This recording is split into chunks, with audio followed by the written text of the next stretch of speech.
Widodo menyebut sampai saat ini belum ada investor asing yang berinvestasi dalam pembangunan ibu kota negara Nusantara. Namun Presiden yakin investasi asing nantinya akan berdatangan ke IKN. Di sela-sela kunjungannya ke pertemuan KTT APCI 2023 di Amerika Serikat, Presiden menjelaskan progres investasi di IKN. Menurut Presiden, belum ada investasi asing yang masuk ke IKN. Namun Presiden Joko Widodo menegaskan setelah investor dalam negeri semakin banyak, investasi dari luar pun bakal masuk. Menurut Presiden, prioritas investasi asing khususnya di bidang pendidikan, kesehatan, dan teknologi.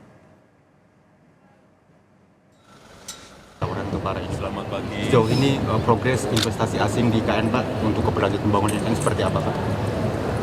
Sampai saat ini belum ada, tapi saya yakin bahwa setelah investor di dalam negeri bergerak semakin banyak setiap bulannya, investor dari luar akan segera masuk. Kita lihat aja nanti, pasti akan masuk.